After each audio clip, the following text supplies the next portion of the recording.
Hi friends, welcome back to our channel. Friends, మనకు తెలంగాణ రాష్ట్రంలో రాజకీయ పరంగా బాగా వార్తలలో నిలుస్తున్న అంశం ఏమిటంటే బీసీలకు 42% రాజకీయపరమైన రిజర్వేషన్స్ అండ్ ఉద్యోగ అండ్ విద్యాపరమైన రిజర్వేషన్స్ పైన బీసీలమందరము ఒక తాటిపైకి రావాలి, మనం ఐక్యతగా ఉండాలి, మనం పోరాటం చేసి మన రిజర్వేషన్ సాధించుకోవాలి అని చెప్పేసి ఒక బీసీ వాదాన్ని బాగా హైప్‌కు తీసుకొస్తూ ఉన్నారు. ఇంతకుముందేమో మనకు 2021 టైంల ఏమో దళితవాదం, తర్వాత బహుజనవాదం, SC, BC, SC, ST, BC మైనారిటీల వాదాన్ని పట్టుకొచ్చిర్రు. ఇక తర్వాత ఈ వాదమంతా పక్కా పెట్టేసి ఎవరి స్వార్థ రాజకీయాలకు వారుగా సొంత వ్యక్తిగత ఎజెండాలుగా, వ్యక్తిగత లక్ష్య సాధన కోసం, వ్యక్తిగత స్వార్థ బుద్ధుల కోసం బీసీ వాదాన్ని వాడుకుంటున్న వారు ఇప్పుడు మార్కెట్లో తెలంగాణ రాష్ట్రంలో వాళ్ళకి క్రేజ్ డిమాండ్ ఉన్నది. అందులో మెయిన్‌గా మొదటి ప్లేస్ ఆక్రమిస్తున్న వారు ఎవరంటే ఈ తీర్మార్ మల్లయ్య. తీర్మార్ మల్లయ్యకు కాంగ్రెస్ పార్టీ షోకాజ్ నోటీసులు ఇస్తది. మీ అందరికీ తెలుసు. ఆయన కాంగ్రెస్ పార్టీ నుండి కూడా సస్పెండ్ చేసినారు. అయితే ఈరోజు ఈ తీర్మార్ మల్లయ్య ఒక ప్రెస్ మీట్ పెడతాడు. ఆ ప్రెస్ మీట్ పెట్టి మాట్లాడే మాటలల్లా కొన్ని మాటలు నేను విన్నది ఏంటంటే నాకు చాలా ఆశ్చర్యం అనిపించింది, ఒక ఇంత నవ్వొచ్చింది. ఈ తీర్మార్ మల్లయ్య చేయబట్టే కాంగ్రెస్ పార్టీ అధికారంలోకి వచ్చిందట. ఈ తీర్మార్ మల్లయ్య చేయబట్టే రేవంత్ రెడ్డి అతని యొక్క సీఎం కుర్చీకి పునాదులు పడ్డాయంట. మరి అంతగనగా ఈయన ఏం చేసిండు అంటే, ఇన్ని రోజులు రేవంత్ రెడ్డి ఆయన టీపీసీసీ చైర్మన్గా ఉన్నప్పుడు ఆయన పోరాటాలు ఆయన చేసినవి అవన్నీ కూడా ఒట్టిదేనా? రేవంత్ రెడ్డి గారి పోరాటము, రేవంత్ రెడ్డి గారు కాంగ్రెస్ పార్టీని అధికారం తీసుకురావడానికి ఆయన ఎన్ని పోరాటం చేసిండు, ఆయన ఎన్ని స్ట్రగుల్స్ ఫేస్ చేసిండు, కేసీఆర్ పైన ఫైట్ ఎట్లా చేసిండు, బీఆర్ఎస్ పార్టీని ఏ విధంగా విమర్శించిండు, బీఆర్ఎస్ పార్టీ లోపాలు ఏ విధంగా ఎత్తి చూపిండు రేవంత్ రెడ్డి అనేది సభ్య సమాజానికి తెలియదా? ఈ తీర్మార్ మల్లన్న అత్తనే మొత్తంగా కాంగ్రెస్ పార్టీకి తీసుకొచ్చి ఈడ కూర్చోబెట్టిండా అధికారంలో తీర్మార్ మల్లన్న. ఆయన అంటాడు, సీఎం రేవంత్ రెడ్డి సీఎం పదవి పునాదులు కట్టిందే నేను, ఆ పునాదులు నిర్మించిందే నేను, నా వల్లనే కాంగ్రెస్ పార్టీ అధికారంలోకి వచ్చిందని చెప్పేసి మాట్లాడిండు. ఆయన ఏం చేసిండండి? ఆయన మన ఓటర్స్ని అందరినీ సమీకరించిండా, లేకపోతే కాంగ్రెస్ పార్టీకి అసలు ఆయన మొత్తమే ఇప్పుడు ఉన్న ఎమ్మెల్యేలు అందరిని ఆయన సొంత డబ్బులు పెట్టే గెలిపించిండా? తీర్మార్ మల్లన్నకు ఒక ఫ్రీ పబ్లిసిటీ చేసుకునే అంశాలు ఏంటి అనేది ఆయనకు బాగా తెలుసు. ఒట్టిగానే అక్కడ సబ్జెక్ట్ ఉండదు, ఏముండదు, భజగోవిందం భజోజనం అన్నట్టు ఇష్టం వచ్చినట్టు నోటికి వచ్చినట్టు మాట్లాడుతూ ఉంటాడు. తీర్మార్ మల్లన్న ఈ రోజున కాంగ్రెస్ పార్టీకి వెళ్ళి సస్పెండ్ అయిందంటే కేవలం ఆయన నోటి దూలే ఆయన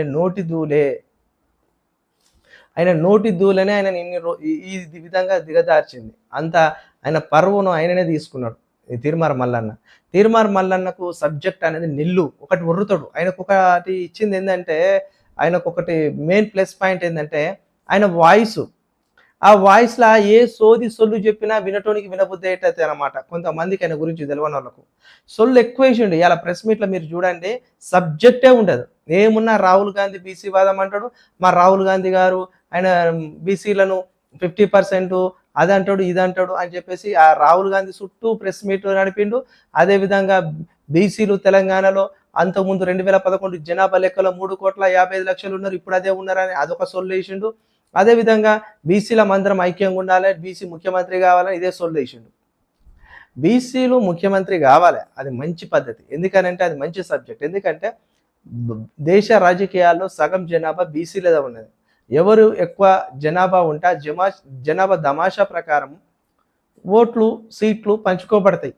అంతే తప్ప మొత్తానికే నువ్వు అన్నీ కూడా అకల్పితాలు చెప్పి బీసీలను మోసం చేసి నువ్వే బీసీలను ఉద్ధరించినట్టు, ఇక నీకంటే ముందు ఎవరు ఉద్ధరించలే, నీ నచ్చినాకనే బీసీల స్థితిగతులు మారతానే, నీ నచ్చినాకనే బీసీల జీవితాలు మారతానే, నీ నచ్చినాకనే బీసీలకు రావలసిన ప్రతి విధమైన ప్రభుత్వం నుండి అందించాల్సిన ప్రతి సంక్షేమ పథకం అందించబడుతుంది అన్నట్టు బిల్డప్ చేస్తాడయ్యా. దీన్ని గమనించండి, నిజమైన బీసీ వ్యక్తులారా, నాయకులారా, దీన్ని గమనించండి. ఈ తీర్మార్ మల్లన్నతో బీసీలకు ఒదిగేది ఏం లేదు. బీసీల పేరు వాడుకొని తీర్మార్ మల్లన్న ఇంకొక 5-10 సంవత్సరాలు రాజకీయం చేసుకోవాలా, ఆయన హ్యాపీగా శుభ్రంగా కోట్లు సంపాదించుకోవాలా. ఈ బీసీ వాదం పైన, బీసీ రిజర్వేషన్ అనే అంశం పైన, బీసీలకు బీసీ ముఖ్యమంత్రి కావాలనే విషయానిపైన బాగా మాట్లాడి బీసీలను సెంటిమెంట్ రగిలించి, బీసీలను అందరు రాంగ్ గైడెన్స్ పట్టించి, బీసీలను అందరిని కాంగ్రెస్ ప్రభుత్వం మోసం చేసింది, బీసీ వాదం నేను ఎత్తుకున్నందుకే నన్ను పార్టీలకెళ్ళి సస్పెండ్ చేసిర్రు అని చెప్పేసి మాట్లాడుతున్నాడు కదా. అందుకు కాదు తీన్మార్ మల్లన్న పార్టీకి సస్పెండ్ చేసింది. పార్టీ పేరు వాడుకొని అనైతిక కార్యకలాపాలు చేస్తూ ఆయనే అదే విధంగా బ్లాక్మెయిల్ రాజకీయాలకు పాల్పడుతూ పార్టీలో ఉండే మినిస్టర్స్ని బెదిరిస్తూ రేవంత్ రెడ్డి గారిని బ్లాక్మెయిల్ చేసే స్థాయికి ఎదిగిందంట. ఏ విధంగా మంత్రివర్గం విస్తీర్ణ ఉంది, నాకు మంత్రి పదవి ఇస్తావా ఇయ్యవా అన్నట్టు ఆయనను బాగా ఇబ్బంది పెట్టే ప్రయత్నం చేసి ఈయన ఇట్లా ఇంకా భయపెట్టియాలంటే మన బీసీ వాదం ఎత్తుకోవాలి, మా బీసీల ముఖ్యమంత్రి మాకు కావాలి, లాస్ట్ రెడ్డి ముఖ్యమంత్రి నువ్వే రేవంత్ రెడ్డి అని చెప్పేసి డైరెక్ట్ రేవంత్ రెడ్డిని అటాక్ చేసినట్టు మాట్లాడి రెడ్డి సామాజిక వర్గాన్ని తిట్టారా అని తిట్టి రెడ్డి కులాస్తులను తిట్టి ఈడబ్ల్యూఎస్ వస్తే ఇస్తే రేవంత్ రెడ్డి ఇచ్చిండా ఈడబ్ల్యూఎస్ ఏమన్నా? అది కేంద్రం తీసుకొచ్చింది ఆ చట్టం. ఈడబ్ల్యూఎస్ ఎకనామికల్ వీకర్ సెక్షన్ అనేది భారత రాజ్యాంగం ప్రకారము హక్కులు రిజర్వేషన్స్ కల్పించబడ్డాయి. అది కూడా మనకు ఎకనామికల్గా మన ఆర్థిక స్థితిగతులు మనకు ఉన్న ఏదైతే జనాభా దమాషను బట్టి వాళ్ళలో ఉన్న పూరు సాంఘిక వెనుకబాటుతనాన రిజర్వేషన్స్ కేటాయించబడతాయి. తీర్మార్ మళ్ళీ ఇంట్లోకి వెళ్ళిస్తానవా నువ్వేమన్నా?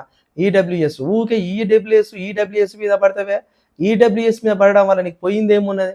నీ రిజర్వేషన్ వాటా శాతం నువ్వు పెంచుకోవడానికి ప్రయత్నం చేయి.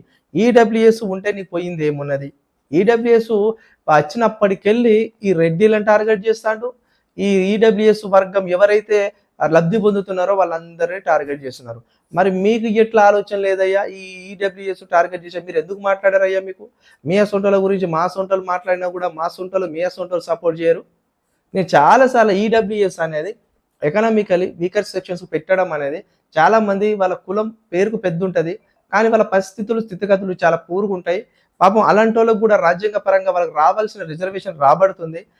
అందువల్ల ఆయా వర్గాలలో ఉన్న పేద బిడ్డలు కూడా ఉద్యోగాలు పొందగలుగుతున్నారు, విద్యా హక్కు రిజర్వేషన్ పొందగలుగుతున్నారు అని చెప్పేసి నేను చాలాసార్లు మాట్లాడినా. అంత మాత్రాన నేను ఎవరికో వ్యతిరేకిని కాదు. నేను ఎప్పుడూ కూడా మధ్యతరగతి స్థితిగతులు చూసి మధ్యతరగతి వాళ్ళ జీవితాల గురించి అలాంటి వాళ్ళ గురించి అని మాట్లాడతాను.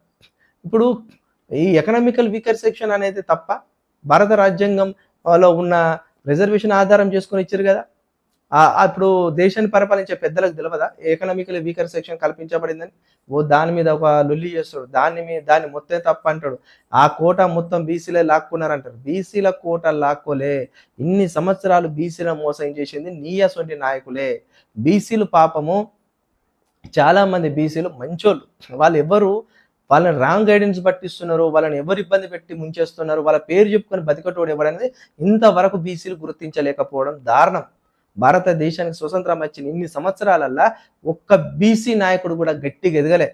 ఎవరో అరకొర మంది 1,00,000కు ఒక్కరు ఎదుగుతారు అంతే తప్ప బీసీలు ఎదగపోవడానికి ప్రధాన కారణము రాజకీయాల అని వీళ్ళు దొక్కేసారు వాళ్ళు దొక్కేసారు అని కాదు. మన బీసీలలో మన ఐక్యత లేకపోవడం, మన బీసీలలో మనకే అసలు రాజకీయ చైతన్యం లేకపోవడం. చైతన్యం వస్తుంది అనగానే ఓ తీర్మార్ మల్లన్న అసంటాడు, దాన్ని జడగొడతాడు పుల్లలు పెట్టి. ఇప్పుడు బీసీలను బీఆర్ఎస్ వాళ్ళు లైఫ్ ఇయ్యలేదా? టీడీపీ ఇయ్యలేదా? టీడీపీ బీసీ నాయకులను చట్టసభలో పంపలేదా? బీఆర్ఎస్ చట్టసభలో పంపలేదా? కాంగ్రెస్ చట్టసభలో పంపలేదా? ఒక తీర్మార్ మల్లన్న నచ్చినాకనే బీసీల బతుకులు ఉద్ధరించబడుతున్నాయా? ఏమున్నా ఆ బీసీల యొక్క కులగణన చేసి అదే పార్టీలో నువ్వు ఉండి, కాంగ్రెస్ పార్టీలో నువ్వు ఉండి ఎమ్మెల్సీగా నువ్వు గెలుపొంది ఆ కాంగ్రెస్ పార్టీలో ఉన్న ఒక ప్రజాప్రతినిధిగా నువ్వు ఉన్నప్పుడు నువ్వు ఎంత బాధ్యత కలిగి వివరించాలి? తీర్మార్ మల్లన్న నువ్వేం చేసినావు? బీసీల యొక్క జనగణనకు సంబంధించిన ఆ యొక్క జనాభా లెక్కల సెన్సెక్స్ డాటా చించేయడం తప్పు కదా. అది ప్రభుత్వం ఎంత ఫ్రెస్టేజ్గా ఇష్యూగా తీసుకొని 200 పైన కోట్లు ఖర్చు పెట్టి ఆ డాటా సేకరిస్తే ఆ డాటా సేకరించిన వాళ్ళ శ్రమ వ్యర్థం అంతా చేసేసి వాళ్ళకు మొత్తం అవమానపరిచే విధంగా ముఖ్యమంత్రిని చీఫ్గా చేసే విధంగా, ముఖ్యమంత్రి అవమానపరిచే విధంగా నీ ఛానల్లో నీ ఇష్టం వచ్చినట్టు ఒక న్యూస్ పేపర్ చెత్త కాగితాలు చింపబడితే వాళ్ళకు పార్టీ లైన్ దాటినట్టు అనిపించదా? తప్ప వాళ్ళు సస్పెండ్ చేయడం. వాళ్ళు ఒకటే అన్నారు, నువ్వు బీసీ కులగణను నువ్వు తప్పు పట్టడం కాదు మేము అనేది, బీసీలను మేము కూడా వాళ్ళ హక్కుల కోసం మేము కూడా కృషి చేయడం సిద్ధంగా ఉన్నాం, కానీ ప్రభుత్వం ప్రెస్టేజ్గా నిర్వహించిన ఆ కులగణను చించేయడం అది చాలా మిస్టేక్. దాని మీద మేము అడిగినాం నేను వివరణ, నువ్వే ఇవ్వకుండా నీ నోడి దురుస్తాను అందరినీ తిట్టిపడేసినావు పెద్ద పెద్ద నాయకులను. అందుకనే నువ్వు పార్టీ క్రమశిక్షణ కింద నువ్వు ఉల్లంఘన గురైనావు కాబట్టి నిన్ను సస్పెండ్కు నువ్వు గురైనావు. పార్టీ క్రమశిక్షణ చర్యలు తీసుకున్నాయని చెప్పేసి అన్నారు. తీసుకుంటారు. ఏ పార్టీలో పనిచేసినా ఆ పార్టీ యొక్క విధి విధానాలకు, ఆ పార్టీ యొక్క ఏదైతే దాని ఎజెండాలు లక్ష్యాలు ఉంటే దానికి ఎవరైనా లోబడి పని చేయాలి. పార్టీలు అయిన తర్వాత ఎంత పెద్ద మొగోడినైనా కాంగ్రెస్ పార్టీ తీసిపడేస్తది, బీజేపీ పార్టీ తీసిపడేస్తది, బీఆర్ఎస్ పార్టీ తీసిపడేస్తది, ఏ పార్టీ అయినా తీసిపడేస్తది. ఇప్పుడు కాంగ్రెస్ పార్టీ కథ సస్పెండ్ చేసుడితే నా సస్పెన్షన్ అయిన ఆ యొక్క లెటర్‌ను ఫ్రేమ్ కట్టించి పెట్టిండు. ఇదొక ఆకర్షణ. ఇది ఆకర్షణ రాజకీయాలంటారు. వీటినేందంటే ఈ ఫోటోని చూపించడం వల్ల కొంతమంది బీసీలలా ఈ గోడ మీద గోపి లాంటోళ్ళు ఉంటారనమాట. వాళ్ళు ఏం చేస్తారంటే, "అరే! మల్లన్నను మన బీసీల కోసం మాట్లాడేసరికి కాంగ్రెస్ పార్టీ సస్పెండ్ చేసిందట. మల్లన్న ఆ సస్పెండ్ చేసిన లెటర్‌ని ఫ్రేమ్ కట్టి చూపిస్తాను." అట్రాక్ట్ అయిపోతారు. ఈ మల్లన్న బీసీ వాదం ఎత్తుకుంటే బీసీలందరూ కొంతమంది మల్లన్న నిజం అనుకుంటారులే గానీ, మల్లన్నను నమ్మి ప్రయాణం చేసినోని మల్లన్న ఎంత వెన్నుపోటు పొడిచి, ఎంత కోలుకోకుండా దెబ్బతీస్తాడనే దానికి ప్రతి ఒక్కడికి తెలుసు. ఆయన